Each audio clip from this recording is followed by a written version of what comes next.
Good afternoon, good evening, or good morning, wherever you are. This is Nick Luna with the Language Journey Podcast, Episode 10. How learning a language is similar to learning how to meditate and also to learning how to draw from observation.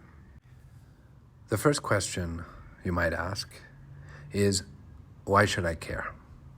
And that's a great question, which you should always ask in terms of learning something new, because we have finite time on this world and we should use our time in the best possible way. Well, it's useful because as we refer back to my 80-20 rule and my whole philosophy of teaching, which could be basically summed up as, I don't want to waste your time and I don't want to waste my time either. So, if you happen to meditate and you happen to draw the way I do, although lately I draw more than meditate, it's really useful because the same skills that you develop in one area are useful in another area. And that's something that I always try to remind people. So, when I was learning to meditate, I was learning from podcasts and videos from a teacher called Jon Kabat-Zinn. And he's just fantastic, in my opinion, of course. And he was talking about the 7 attitudinal foundations of mindfulness.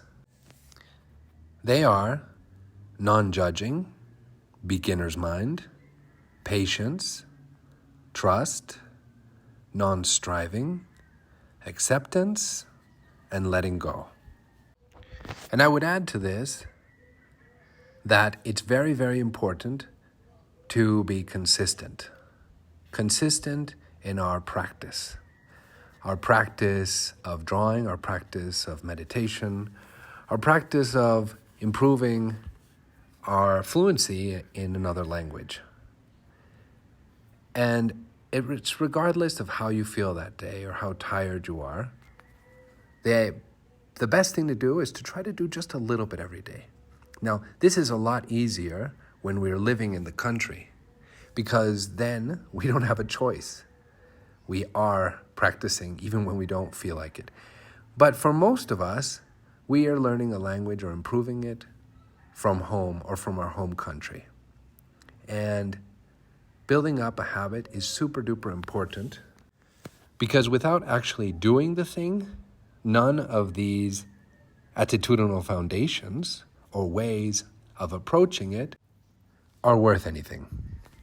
Because I want to keep my podcast nice and short and bite-sized, I'm not going to go into too much detail here, but rather let you look it up for yourself, and afterwards we can discuss it further in other episodes or via some sort of chat. As far as I understand, the point of meditating is to see reality as it really is, not as we think it is or through the filters that we've developed over the course of our lives. And this is another reason why it's harder to learn languages as an adult than as a child, because we have more preconceived notions and ideas of how things should be. So, for example, beginner's mind is an excellent attitude to have because you're seeing everything afresh, or rather you are attempting to see everything afresh. In this way, non-judging goes right along with it.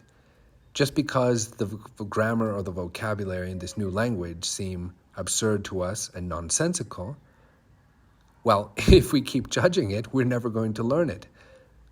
Or rather, it's going to be extremely slow and painful. And there's this point in which we are unable to go faster than a certain point when we are consciously translating into the language. In order to achieve higher level fluency, we need to actually go into something of a flow state, to embody it, to forget, or rather to not be self-conscious anymore. And that's when we start to just trust, which, as I mentioned, is another one of the attitudinal foundations. We have to trust that we're going to speak and that people are going to understand us. There's a bit of a leap of faith. Well, actually, it's a pretty big leap of faith. And we have to be accepting and we have to let go. And we also need to have patience because it's not going to happen immediately.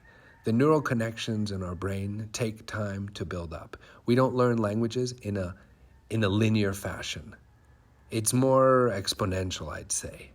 Or there has to be a build-up into something of a critical mass. It's like there's a spider web being built in our brains, and only once we reach a certain level of density is there that final straw that breaks the camel's back. But in this case, it doesn't break the camel's back. It's like the whole thing comes alive. And this usually happens at around 6 months if you're living in that country. In my experience, that's been the case when I learned German, when I learned Hungarian, Thai. There's a bit of suffering, shall we say, or of frustration for the first 6 months, and then one day, suddenly it all clicks. And that's an amazing thing, and it's very difficult to explain. So that's why it's very important to have trust and patience. And the last one is non-striving. Well, at the same time as we have this trust and patience, we have to enjoy it. We have to know that it will happen eventually. We just have to keep up the habit every day and push ourselves, but at the same time not strive. Because if there's stress, we don't learn as well. Chris Voss actually mentions that when we are in a stressed state of mind, our brain works 31% less effectively. And there are multiple theories about how stress actually decreases performance.